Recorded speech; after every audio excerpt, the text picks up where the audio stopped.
Oke, Assalamualaikum warahmatullahi wabarakatuh. Selamat pagi semuanya. Waalaikumsalam warahmatullahi wabarakatuh. Waalaikumsalam Selamat warahmatullahi pagi, Bu. wabarakatuh. Baik, supaya kita tepat waktu, silakan untuk tim presenter mempersiapkan presentasinya. Untuk share screen-nya sudah saya set ke multiple, silakan. Yang pertama adalah kelompok asam karboksilat. Baik, sudah siap. Silakan dimulai, Mbak. Waktunya 20 menit untuk presentasi, 15 menit diskusi. Ya, silakan. Assalamualaikum warahmatullahi wabarakatuh. Waalaikumsalam warahmatullahi wabarakatuh. Di sini kami dari kelompok 5 akan mempresentasikan tentang asam karboksilat dan turunannya. Di sini anggota kelompok 5 ada Nur Anissa Sari, NIM 1804, Dini Retno Safira, NIM 1808, saya sendiri Sylvia Anggita Putri, NIM 1823, Dinda Intan Saputri, NIM 1836, dan Nur Saidah Holilia, NIM 1856. Yang pertama, Mbak Linex.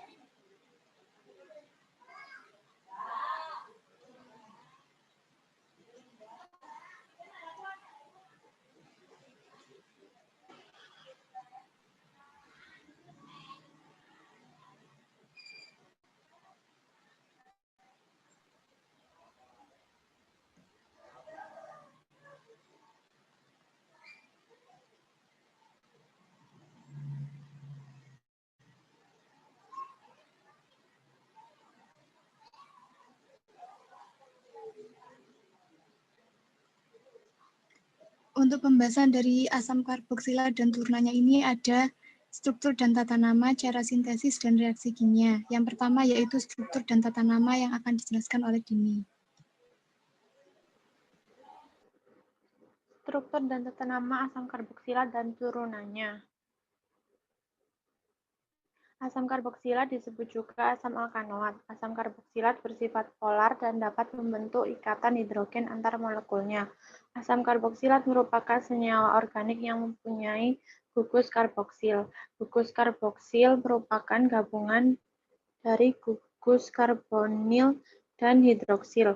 Gugus karboksil terdiri dari satu atom karbon, dua atom oksigen, dan satu atom hidrogen, yaitu COOH. Jika asam ini dilarutkan ke dalam air, akan menghasilkan asam lemah yang sebagian terionisasi menjadi ion H dan RCOO. Asam karboksilat memiliki rumus umum CnH2nO2, di mana N adalah jumlah atom karbon. Misalnya yaitu asam etanoat. Di situ ada C-nya 2, jadi dinamakan asam etanoat atau asam asetat. Turunan asam karboksilat merupakan senyawa yang mempunyai gugus asil atau RCO yang terikat pada atom elektronegatif. Apabila dihidrolisis akan menghasilkan bentuk asam karboksilatnya. Macam-macam turunan asam karboksilat yaitu ada halida asam, anhidrida asam, ester, amida, dan nitril. Tata nama asam karboksilat secara IUPAC. Pertama, rantai utama ditentukan terlebih dahulu. Rantai utama merupakan rantai yang memiliki jumlah atom C yang terpanjang, termasuk atom C dari gugus karboksil. Misalnya pada gambar itu C-nya ada 5, yang terpanjang ada 5. Jadi dinamakan pentanoat. Yang kedua, penamaan dengan menggantikan akhiran A pada nama rantai alkana dengan akhiran oat, kemudian ditambah dengan kata asam di depannya. Misalnya itu ada asam metanoat, asam etanoat, dan asam butanoat. Kemudian identifikasi gugus alkil atau gugus lain, yaitu substituen yang terikat pada rantai utama, misalnya yaitu metil yang dikotain. Selanjutnya, penomoran substituen dimulai dari letak gugus karboksil. Karena itu misalnya Karena gugus karboksilnya ada di sebelah kanan, jadi yang nomor 1 dari sebelah kanan. Next. Kemudian, jika terdapat lebih dari satu substituen, maka penamaannya dimulai dari urutan abjad konstituen. Jadi bukan lagi menurut aturan rantai terpanjang dekat dengan gugus karboksilat. Misalnya ada metil dan etil. Yang ditulis terlebih dahulu yaitu etil. Kemudian jika terdapat dua gugus karboksil, maka penamaan pada rantai utama diberi akhiran dioat. Contohnya itu ada asam propan dioat, asam etan dioat, asam heksan dioat. Langkah terakhir yaitu penambahan kata asam di depan. Misalnya asam 3,4 dimetil pentanoat. Tata nama asam karboksilat secara trivial atau nama dagang. Tata nama asam karboksilat secara trivial ini hampir sama dengan secara IUPAC yang membedakan hanya pada penomoran.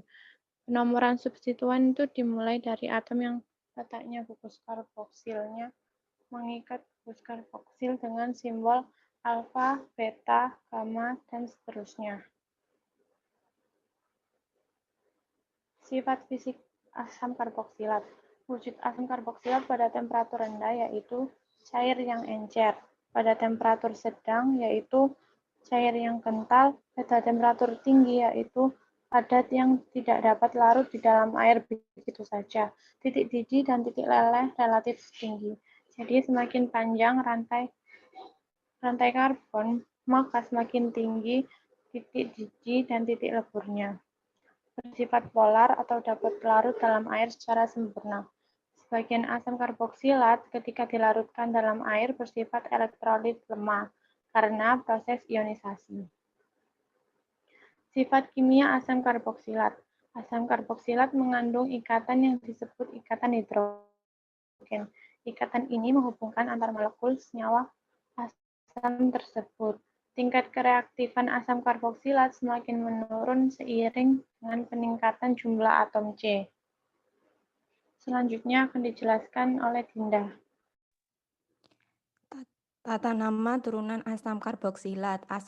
Turunan asam karboksilat ini dibagi menjadi 5, yaitu ester, amida, halida asam, dan amidida asam. Yang pertama yaitu ester. Ester disebut juga dengan alkil alkanoat. Penamaannya diawali dengan gugus alkil yang terikat pada atom oksigen dan diikuti dengan nama asam karboksilat dengan menghilangkan kata asam. Contohnya yaitu metil etanoat. Next. Yang kedua yaitu amida. Penamaan pada amida primer, penamaannya berasal dari nama IUPAC dari asam karboksilat, yang mana akhiran OAT diganti dengan kata amida. Kemudian jika terdapat substituen lebih dari 1 dan tidak sejenis, maka penyusunan berdasarkan urutan abjad. Kemudian jika substituen lebih dari 1 dan sejenis, maka substituen mendapat imbuhan di, tri, dan seterusnya. Contohnya yaitu 2-etil-3-metil pentanamida. Penamaan pada amida sekunder diawali dengan huruf N yang diikuti dengan gugus alkil. Kemudian jika amida sekunder memiliki substituen yang sejenis dengan gugus alkil, maka posisi substituen ditulis setelah huruf N. Dan karena substituen sejenis dengan gugus alkil yang terikat pada gugus NH, maka dapat diberi imbuhan di, tri, dan seterusnya. Jika amida sekunder memiliki substituen yang tidak sejenis dengan gugus alkil yang terikat pada gugus NH, maka penamaannya berdasarkan urutan abjad dari nama gugus alkil. Contohnya yaitu N-metil propanamida, N1,3 dimetil heksanamida, dan N-etil 2-metil butanamida. Penamaan amida tersier diawali dengan 2 huruf N. Jika gugus alkil yang terikat pada atom N tidak sejenis, maka penamaan gugus alkil disusun berdasarkan urutan abjad, yang mana setiap gugus alkil diawali huruf N. Kemudian jika gugus alkil yang terikat pada atom N sejenis, maka nama gugus alkil mendapat imbuhan di, tri, dan seterusnya. Jika memiliki substituen, maka substituen ditulis terlebih dahulu. Contohnya yaitu pada N-etil N-propil-propanamida, NN-dimetilmetanamida, dan 2-etil NN-dimetilbutanamida. Yang ketiga yaitu halida asam, yang berasal penamanya dari asil dan halida. Penamaannya itu diberi nama menurut asam karboksilat induknya dengan imbuhan asam at diubah menjadi il-klorida. Contohnya yaitu propanoil klorida. Yang keempat yaitu anhidrida asam. Penamaannya dinamai dengan mengambil nama asam induk dan mengganti kata asam menjadi anhidrida. Contohnya yaitu anhidrida etanoat.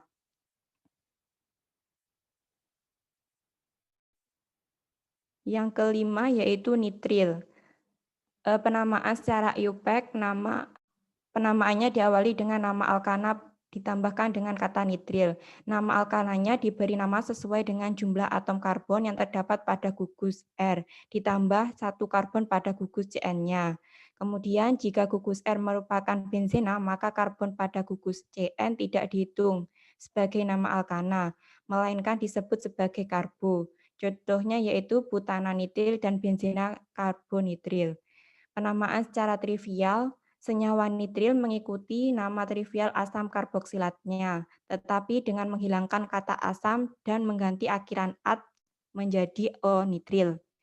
Jika senyawa nitril mempunyai cabang, maka untuk menamai harus ditentukan rantai induknya terlebih dahulu dan penomoran dimulai dari atom C pada gugus CN-nya.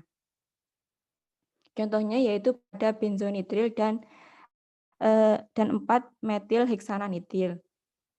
Next. Selanjutnya akan dijelaskan oleh Kalilia. Kemudian sintesis asam karboksilat dan turunannya.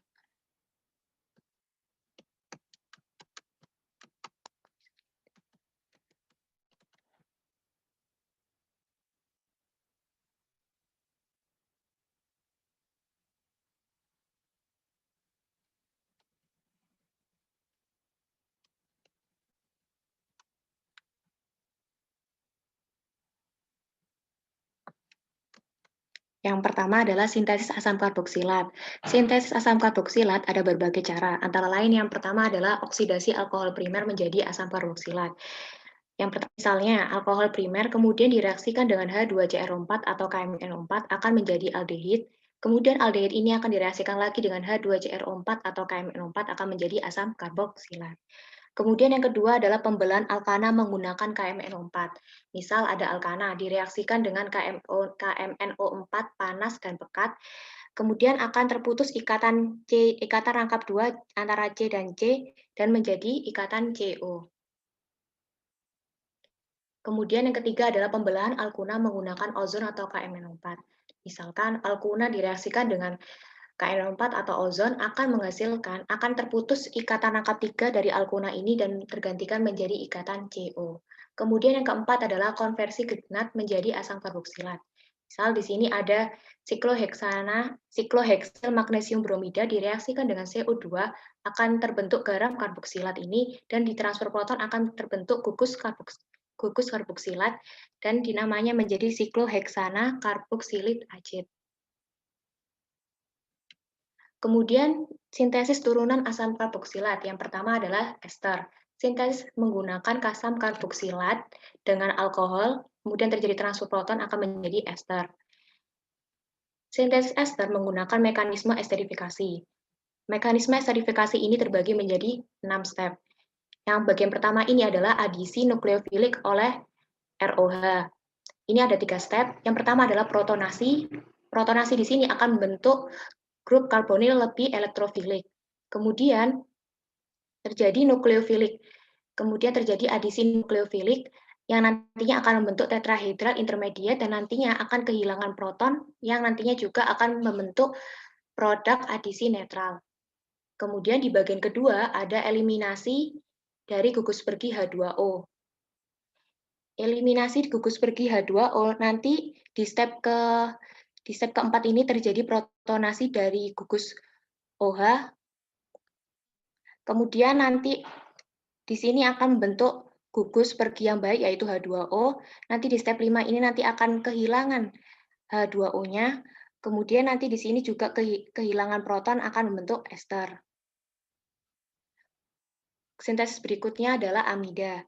Reaksi awal asam karboksilat direaksikan dengan amina akan membentuk garam amonium karboksilat. Kemudian dipanaskan hingga di atas 100 derajat Celcius akan menghilangkan uap dan membentuk amida. Kemudian di sini ada juga amida juga bisa dibentuk dari anhidrida. Yang step pertama ini anhidrida akan diserang oleh nukleofilik dari NH3 ini nanti membentuk tetrahedral intermediate, kemudian kemudian ada terjadi penghilangan proton dan nanti gugus RCOO- akan terputus dan nantinya akan membentuk amida primer. Kemudian yang ketiga ada anhidrida asam. Sintesisnya menggunakan halida asam dan garam karboksilat. Yang di step pertama ini terjadi nukleofilik adisi oleh RCOO-, kemudian nanti akan membentuk tetrahedral intermediate, kemudian di sini di step kedua ini nantinya akan kehilangan gugus pergi yaitu Cl yang nantinya akan membentuk anhidrida. Kemudian yang keempat ada asam klorida. Asam klorida ini atau hasil halida itu nanti direaksikan dari asam karboksilat yaitu RCOOH direaksikan dengan SOCl2 atau COCl2 nanti akan menjadi RCOCl. Mekanismenya yang step 1 dan step 2 ini itu nanti akan terbentuk pertama direaksikan dulu nanti akan terbentuk tetrahedral intermediate, kemudian juga kehilangan proton nantinya akan membentuk gugus pergi yang baik yaitu OSOCl. Kemudian di step ketiga dan 4 substitusi gugus pergi Cl itu nanti nukleofilik Cl akan menyerang kemudian akan membentuk tetrahedral intermediate yang nantinya gugus SO2 plus Cl- ini akan putus dan membentuk asam klorida. Kemudian yang terakhir adalah nitril. Sintesisnya menggunakan alkil halida dengan natrium cyanida melalui mekanisme SN2 akan menghasilkan nitril. Kemudian dilanjutkan dengan teman saya, Nur Anissa Sali. Terima kasih. Untuk reaksi kimia pada asam karboksilat ada beberapa contohnya, yaitu next.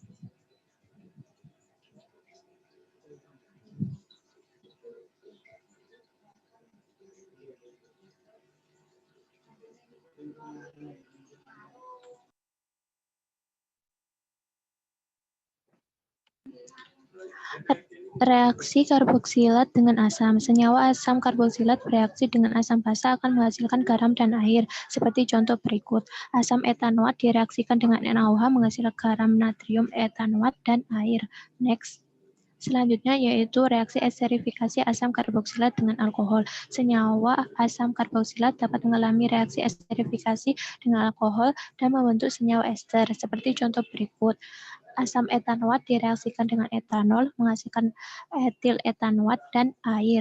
Next. Reaksi asam karboksilat dengan amonia. Senyawa asam karboksilat dapat bereaksi dengan amonia akan membentuk amida dan air, seperti contoh berikut. Asam etanoat direaksikan dengan amonia akan menghasilkan propanamida dan air. Next. Halogenasi asam karboksilat. Senyawa asam karboksilat dapat bereaksi dengan halogen dengan bantuan katalis fosfor membentuk senyawa asam trihalida karboksilat dengan hidrogen halida. Contohnya seperti berikut. Asam etanoat direaksikan dengan gas klor dengan bantuan fosfor menghasilkan asam trikloroasetat dan hidrogen klorida. Next. Reaksi dekarboksilasi. Ketika berada pada suhu tinggi, asam karboksilat akan kembali membentuk senyawa alkananya. Reaksi ini disebut dekarboksilasi. Contohnya yaitu pada asam karboksilat rangkap 2 ini terputus sehingga menjadi alkana yang memiliki rangkap 1. Selanjutnya dilanjutkan oleh teman saya Silvi Anggita. Silakan.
Maaf Mbak, ada masalah?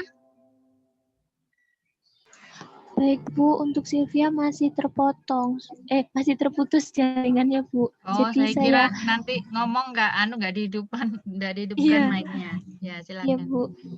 Jadi sementara saya wakilkan dulu ya Bu.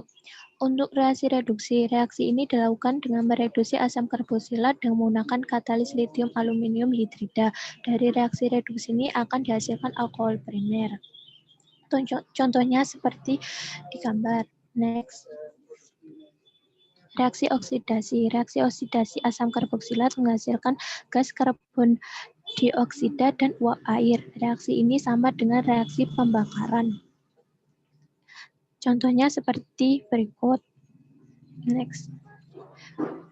Reaksi dengan PCl5 atau PX5 atau berlebih. Reaksi ini menghasilkan asam kuat. Rumus reaksi ini adalah RCOOH plus PCl akan menghasilkan RCOCl plus HCl. Sekian dari kelompok kami.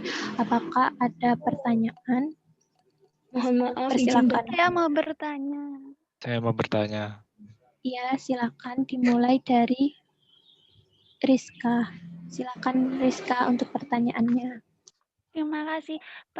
Pertanyaan saya yaitu pada sintesis alkohol primer tadi dijelaskan pada proses tersebut ditambahkan H2CrO4 atau N2Cr2O4 H2SO4. Yang membedakan antara kedua penemuan tersebut apa dan mengapa pada saat ditambahkan H2SO4 harus direaksikan sebanyak 2 kali.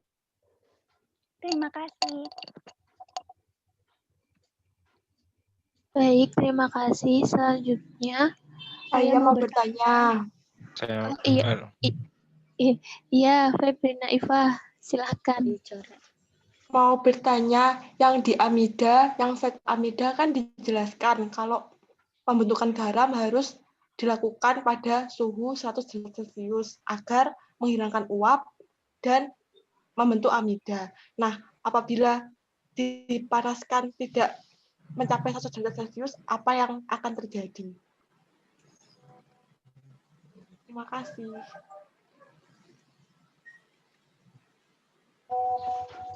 Saya mau bertanya. Izin bertanya.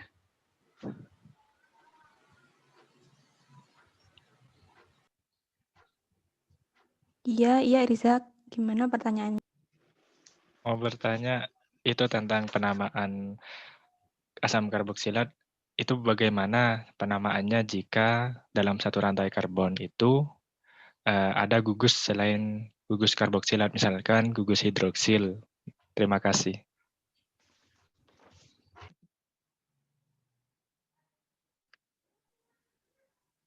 Izin bertanya. Maaf, Bu Ika, ini pertanyaannya sudah 3. Apa dilanjut atau bagaimana, Bu? Ya, sesuai dengan komitmen kita kapan hari, 3 penanya saja. Nanti penanya lainnya, kalau yang dari kelas sebelumnya, silakan mengetik di chat, biar disalin. Tapi nanti jawabnya, kalau waktunya sudah habis, ya lewat ini. File yang notulensi itu, dijawab di situ. Baik, Bu. Terima kasih, Bu. Yang 3 penanya dijawab sekarang. Yang lainnya silakan ketik di kolom itu. Baik, Bu Ika.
Izin menjawab untuk pertanyaan dari Iva.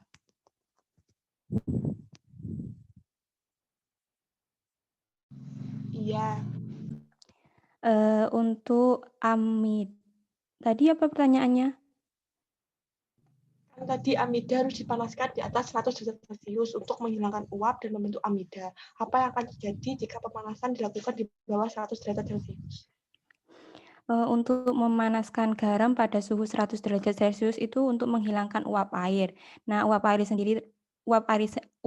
sendiri memiliki titik-titik 100 derajat Celcius. Nah, misal dilakukan pemanasan di bawah 100 derajat Celcius akan bisa menguap, cuman tidak secara sempurna, sehingga belum bisa membentuk amida. Sehingga apabila dipanaskan di atas 100 atau pada suhu 100 derajat Celcius, maka air akan menguap sehingga akan terbentuk amida. Mungkin ada feedback atau enggak? Tidak, terima kasih. Ya, sama-sama.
Saya akan menjawab pertanyaan dari Irzak.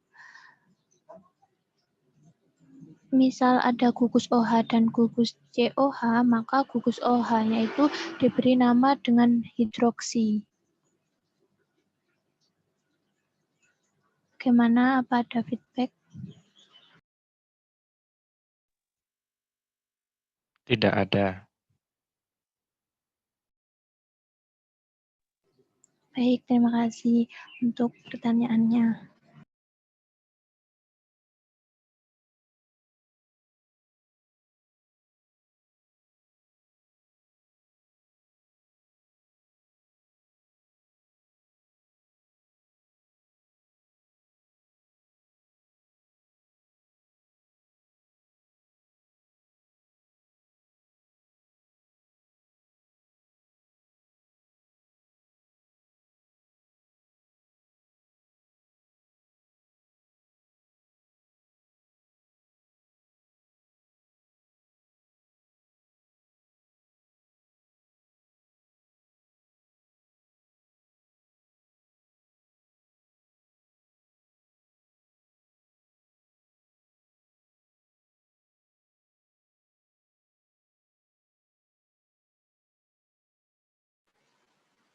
Di sini saya akan menjawab pertanyaan dari Rizka.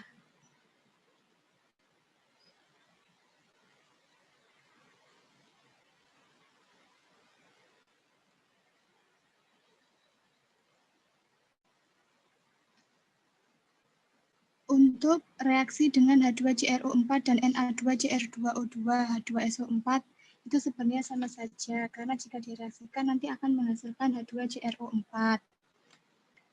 Untuk reaksi yang dilakukan 2 kali, kalau dilakukan 1 kali itu nanti hasilnya akan aldehid, bukan menghasilkan asam karboksilat. Jadi reaksinya harus berjalan dengan 2 step.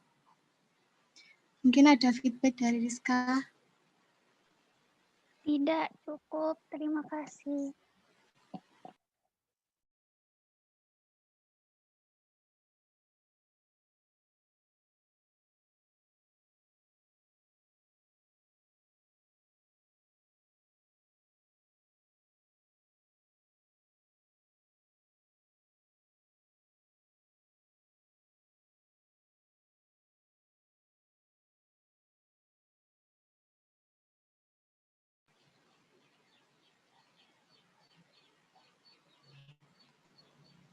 Bu, ini pertanyaannya sudah terjawab.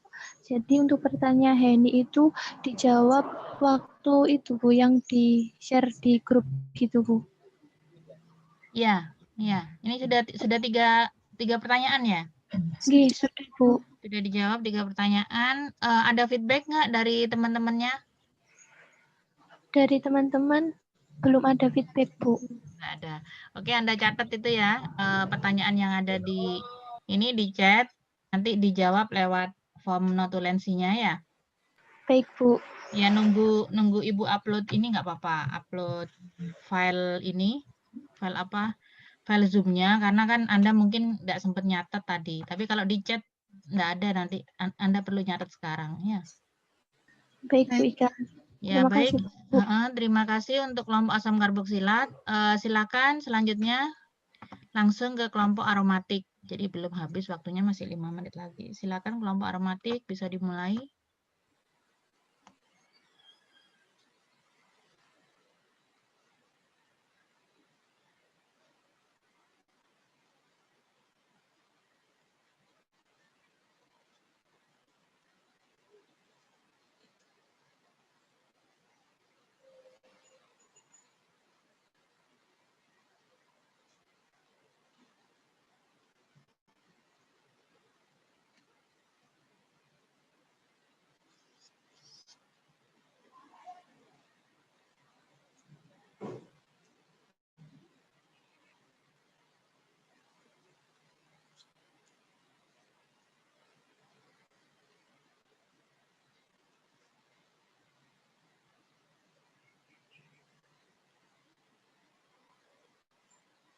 Enak pertanyaan ini, mengapa kereaktifan asam karboksilat akan semakin menurun seiring dengan adanya peningkatan jumlah atom C? Itu ya soalnya. Baik, untuk yang kelompok aromatik, belum siap? Oke, sudah ini. Silakan.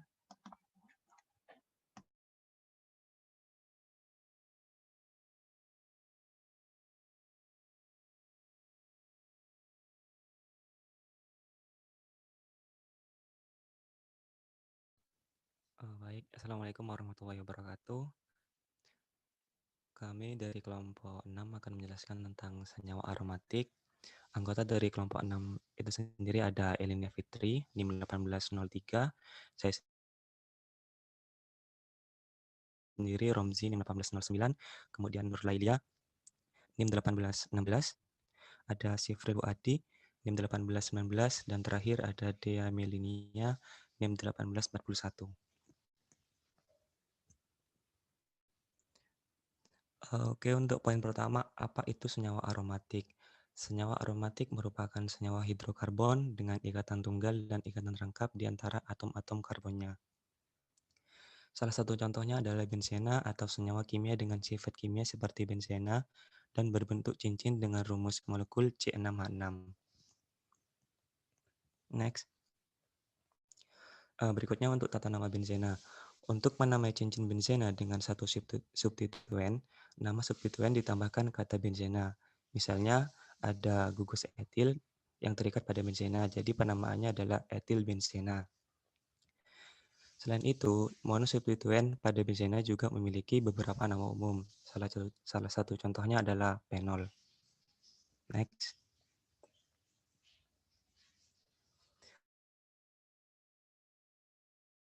Berikutnya cara penamaan jika terdapat dua substituen pada benzena.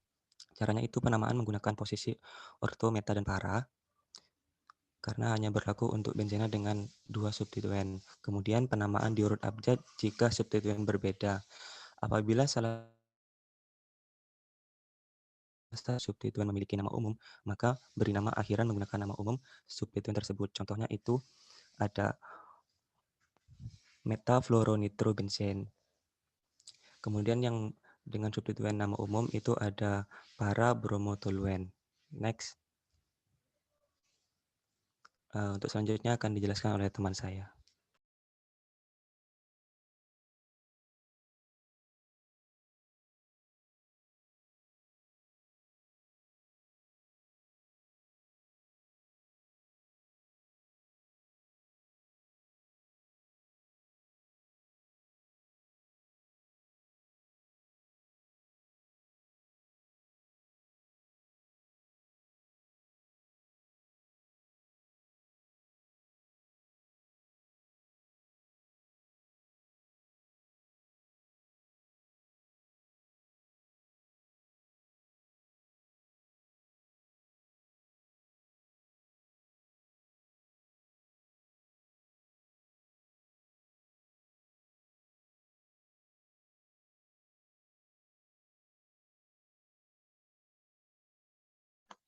Halo, Mas, suaranya enggak ada?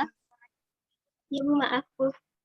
Selanjutnya yaitu reaksi senyawa aromatis. Senyawa aromatis mengalami reaksi substitusi elektrofilik, tidak mengalami reaksi adisi seperti hidrokarbon pada umumnya. Adapun reaksi-reaksi senyawa aromatis diantaranya yaitu halogenasi, nitrasi, sulfonasi, asilasi Friedel-Crafts, dan alkilasi Friedel-Crafts. Mekanisme umum dari reaksi substitusi elektrofilik pada aromatis yaitu adanya penambahan elektrofilik yang menyerang pada kelompok cincin benzena untuk menghasilkan karbokation. Selanjutnya, yang step kedua, hilangnya muatan positif sehingga terbentuk cincin aromatik yang stabil. Contoh reaksi pada senyawa aromatis yang pertama yaitu halogenasi.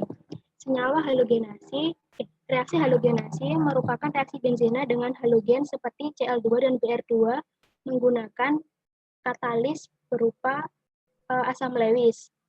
Katalis yang digunakan dapat seperti FeBr3 ataupun FeCl2.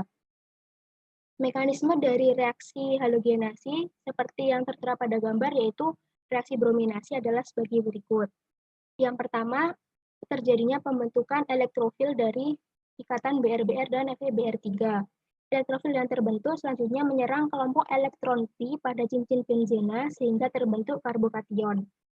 Muatan positif pada karbokation akan terdelokalisasi ke seluruh molekul, kemudian hilangnya muatan positif tersebut akan menghasilkan senyawa aromatis stabil dengan gugus halogen. Reaksi yang kedua yaitu nitrasi.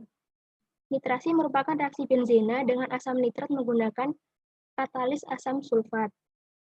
Produk yang dihasilkan pada reaksi nitrasi adalah benzena dengan substituen berupa NO2 atau yang dikenal dengan nama anilin. Mekanisme reaksi nitrasi yang pertama yaitu asam nitrat akan bereaksi dengan asam sulfat menghasilkan suatu elektrofil. Proton tersebut akan berdosiasi asam nitrat dan menghasilkan suatu ion nitronium. Ion nitronium tersebut selanjutnya bertindak sebagai elektrofil dan akan menyerang sistem elektron pi pada cincin benzena, menghasilkan karbokation. Muatan positif pada karbokation akan terdelokalisasi dan selanjutnya hilangnya muatan positif tersebut akan menghasilkan cincin aromatis. Selanjutnya yaitu reaksi sulfonasi. Pada reaksi sulfonasi, benzena akan bereaksi dengan sulfur dengan H2SO4 dan menghasilkan senyawa berupa asam benzenosulfonat.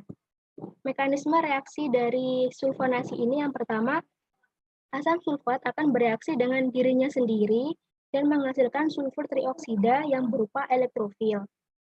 Elektrofil tersebut kemudian menyerang kelompok elektron pi pada cincin benzena dan membentuk suatu karbokation. Cara selanjutnya seperti cara nitrasi dan halogenasi, yaitu muatan positif tersebut akan terdelokalisasi dan hilangnya muatan positif tersebut akan menghasilkan suatu senyawa aromatis berupa asam benzenosulfonat. Selanjutnya akan dijelaskan oleh teman saya. Baik, yang selanjutnya yaitu alkilasi Friedel-Crafts. Nah, sebelum itu saya akan menjelaskan tentang reaksi Friedel-Crafts sendiri.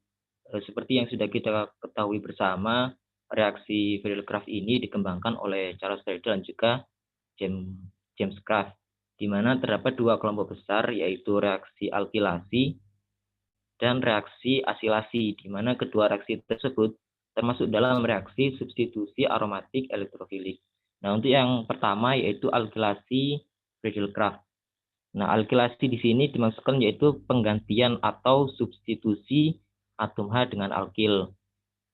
Nah, dalam alkilasi Friedel-Crafts ini melibatkan benzena, alkil halida, dan asam Lewis.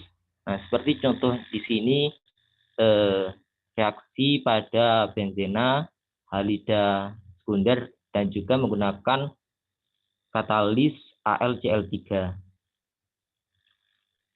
Pada mekanisme reaksinya, pada step pertama dan juga kedua, yaitu pembentukan karbokation sekunder, di mana AlCl3 akan bereaksi dengan alkil halida membentuk senyawa kompleks. AlCl pada senyawa halida sekunder akan membentuk ikatan dengan AlCl3, sehingga terbentuk karbokation sekunder dan AlCl4. Next.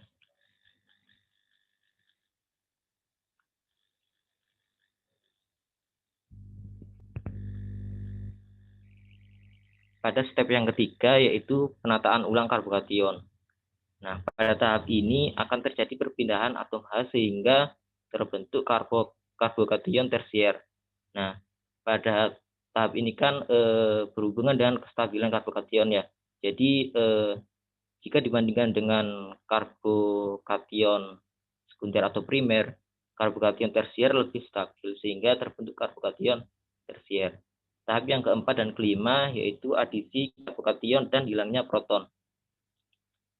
Jadi pada tahap ini benzena yang merupakan senyawa yang kaya elektron sehingga akan mudah bereaksi dengan elektrofil. Nah, di sini dijelaskan benzen akan berikatan dengan C pada karbokation tersier tadi, sehingga terbentuk senyawa yang di tengah ini ya. Nah, di sini muatan positif akan terdelokalisasi supaya stabil sehingga terbentuk 2-metil butan 2-il benzena. Sedangkan Cl pada AlCl4 salah satu Cl-nya akan berikatan dengan H sehingga membentuk ACl. Next.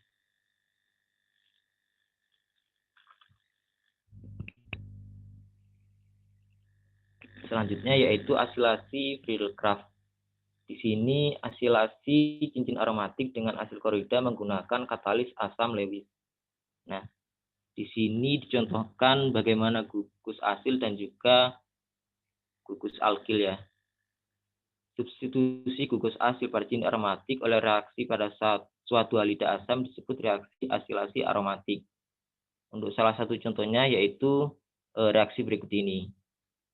Mungkin untuk mekanismenya langsung di next.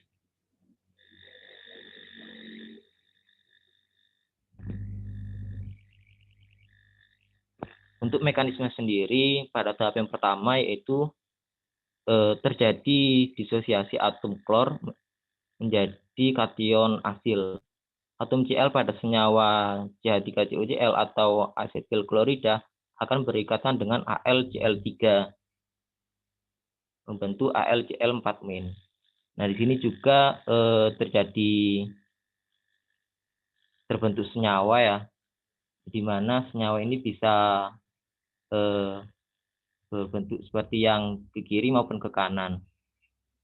Untuk yang tahap selanjutnya yaitu serangan nukleofilik terhadap gugus asil yang merupakan nukleofil atau miskin elektron. Jadi seperti yang saya jelaskan tadi, bahwa benzen ini merupakan senyawa yang kaya elektron, sehingga akan mudah bereaksi dengan nukleofil. Sehingga akan terbentuk senyawa yang di tengah dan terdelokalisasi menjadi senyawa yang lebih stabil, seperti produknya yaitu asetofenon.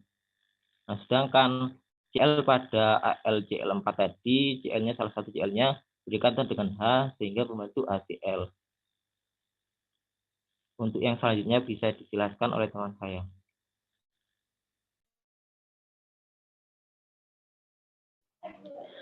Sintesis senyawa aromatik.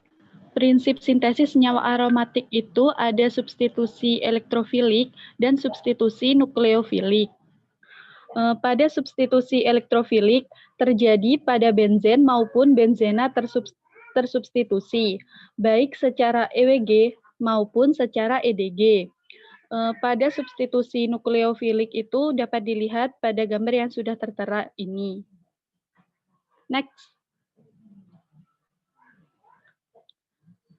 Apabila gugus yang terikat merupakan gugus yang dapat terikat pada cincin aromatik dengan reaksi substitusi elektrofilik, maka diskoneksi dilakukan pada ikatan CY.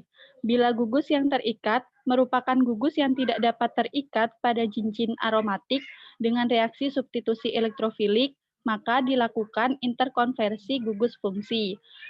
Bisa melalui oksidasi, reduksi, maupun substitusi. Apabila gugus yang terikat merupakan gugus yang tidak dapat terikat pada cincin aromatik melalui substitusi elektrofilik, maka dilakukan melalui substitusi nukleofilik. Selanjutnya akan dijelaskan oleh Lepi. Baik, di sini saya akan menjelaskan sintesis senyawa aromatis. Di sini terdapat pembuatan fenol dan nitrobenzen menggunakan garam benzena diazonium. Nitrobenzen sendiri ini dapat diperoleh dari benzen melalui reaksi nitrasi seperti yang dijelaskan oleh teman saya tadi. Pembuatan fenol di sini melalui beberapa tahap karena tidak dapat dibentuk langsung melalui nitrobenzen. Jadi pertama, pengubahan nitrobenzen menjadi anilin. Di sini terdapat reaksi reduksi menggunakan SnCl2 dan HCl. Kemudian anilin diubah menjadi garam diazonium. Pengubahan anilin menjadi garam diazonium ini menggunakan asam nitrit. Jadi gugus amina bereaksi secara in situ dengan asam nitrit, tetapi tidak bisa ditambahkan langsung karena asam nitrit ini tidak stabil dan mudah terdekomposisi, sehingga menggunakan NaO2 dan HCl pada suhu 0 derajat. Kemudian terbentuk garam diazonium kloida. Kemudian garam diazonium kloida ini bereaksi hidrolisis membentuk fenol. Next, sekian. Silakan, apakah ada pertanyaan? Ya, Izin bertanya. Mau bertanya. Izin bertanya.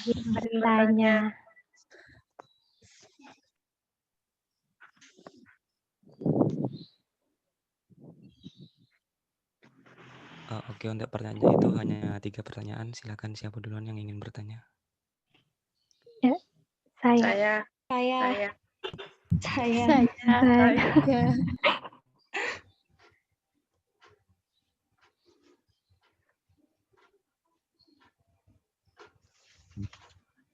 Iya, silakan Reza.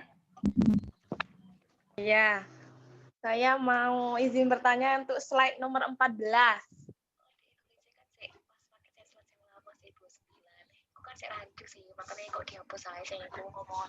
Nah, di itu kan ada tulisan gugus pendorong elektron ke dalam cincin dan G penarik elektron keluar cincin tuh kan. Nah, yang ingin saya tanyakan, kapan elektron itu akan terdorong ke dalam cincin dan kapan elektron itu akan tertarik keluar cincin. Terima kasih. Baik, Reza, terima kasih. Izin bertanya. Selanjutnya, Boleh bertanya?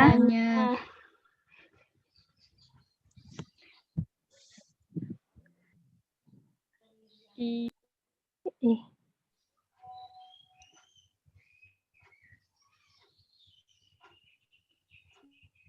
Izin bertanya.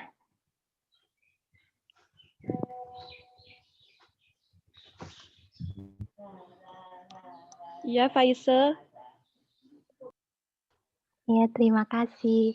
Saya mau bertanya, pada senyawa aromatik, bagaimana kita memprediksi kalau senyawa itu aromatik? Apakah ada kriteria tertentu dan apakah bisa diberikan contoh selain benzena? Terima kasih.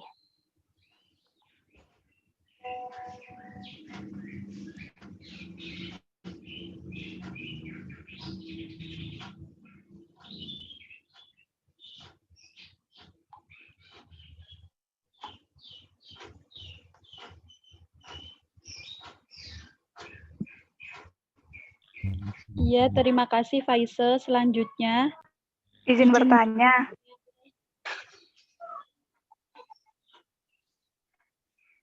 Ya, mungkin ini yang Raisen ya. Kasihan yang Raisen, silakan. Nur Anissa Sari. Mungkin untuk penanya yang lainnya bisa diketik di room chat, silakan. Baik, pertanyaannya, apakah dalam alkilasi Friedel-Crafts harus menggunakan halida sekunder dan mengapa?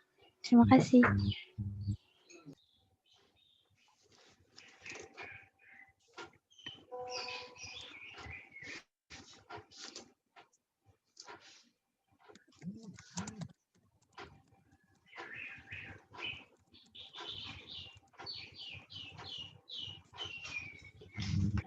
Baiklah, sudah ada 3 pertanyaan dan pertanyaan yang lain bisa ditulis melalui kolom chat.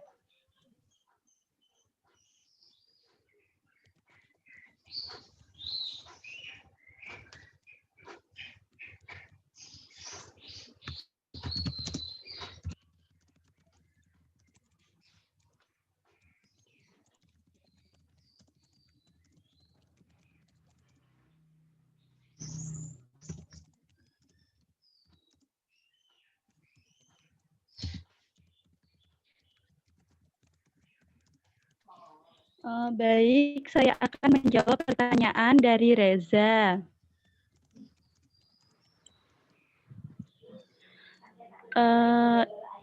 Itu kapan pendorong elektron ke dalam cincin dan penarik elektron keluar cincin. Nah, itu dipengaruhi oleh elektronegatifannya. Apabila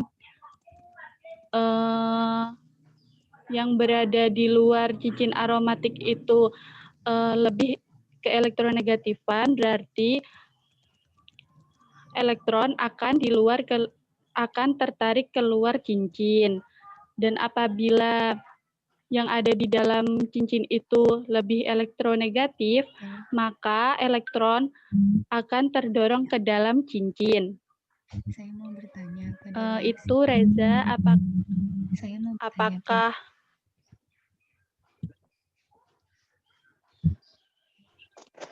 Berarti dipengaruhi oleh faktor keelektronegatifan ya? Iya. Oh iya. Bagaimana Reza, sudah cukup? Cukup. Ya, terima kasih Reza. Sama-sama.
Baik, saya mau menjawab pertanyaan dari Nur Anisari.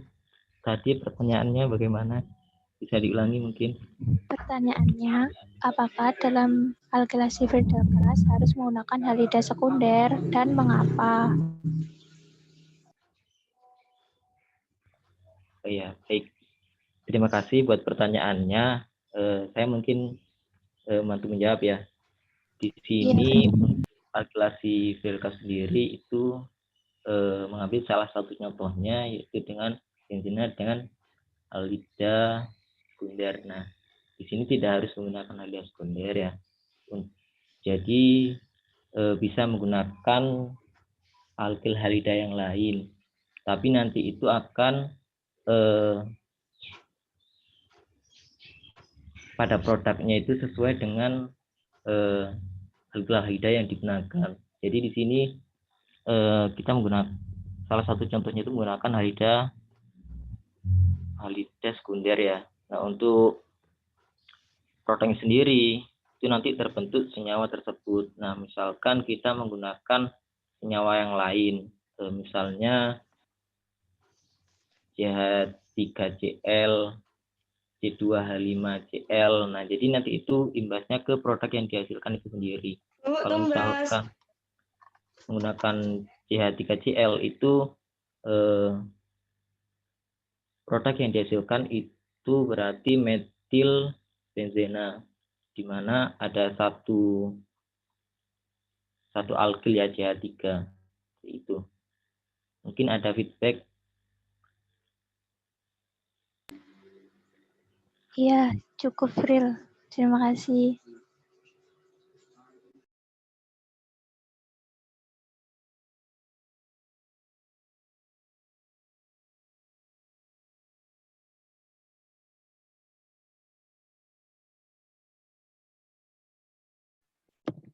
Baik, saya akan mencoba menjawab pertanyaan dari Faisal terkait contoh senyawa aromatis yang selain benzena.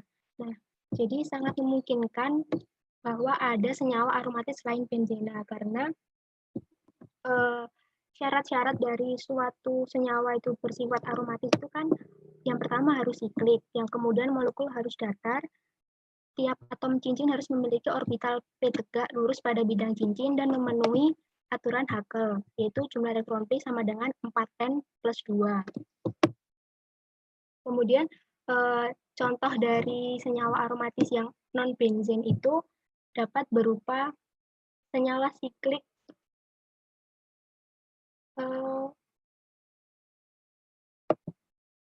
pentena siklik dengan substitusi NH atau nitrobenzen. Nggak ada gambarnya ya.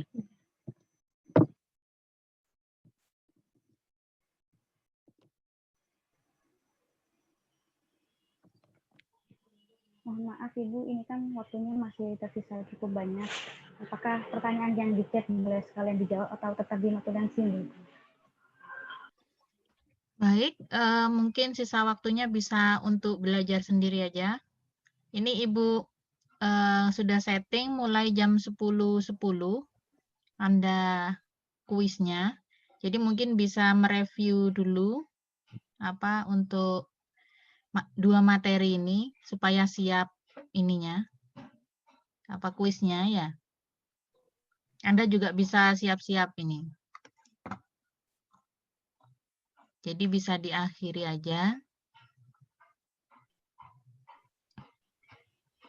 Ya, Mbak.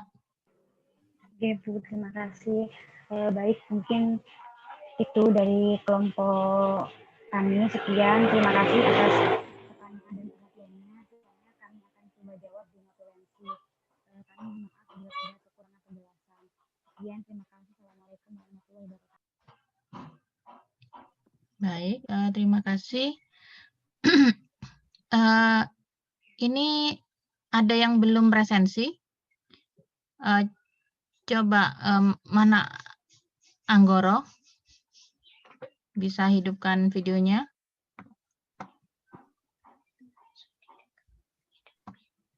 Bisa Bu, sebentar Bu.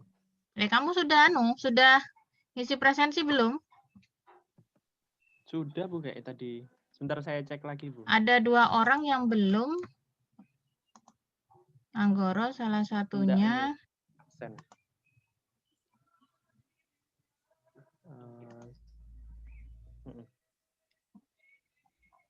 Saya cek dulu Bu sebentar. Oh, barusan ya mungkin ya. Oh, belum nih. Tadi Tadi ada Bu sebentar ya. cuman kamu, terus satu barusan sebelum saya ngomong juga ada lagi temennya. Ini saya cek sudah klik. Tadi saya cari di ini juga nggak masuk. Siapa ya namanya tadi? Di mana? Di Zoom itu nggak ada. Silakan diurus ya, Mas ya, presensinya. Kalau ada kesulitan segera hubungi saya selama masa ini kuliah. Kalau di luar itu saya sudah nggak bisa. Baik, untuk yang lainnya, terima kasih banyak presentasinya. Ini tepat waktu, bahkan mungkin maju banget ya, sudah cepat menyelesaikannya. Baik, saya akhiri sekian. Silakan bersiap untuk kuisnya jam 10.10. Oh, masih lama ini. Ya, mungkin saya majukan aja jam 10:05 ya. Silakan saya akhiri. Assalamualaikum warahmatullahi wabarakatuh. Waalaikumsalam warahmatullahi wabarakatuh. Waalaikumsalam warahmatullahi wabarakatuh.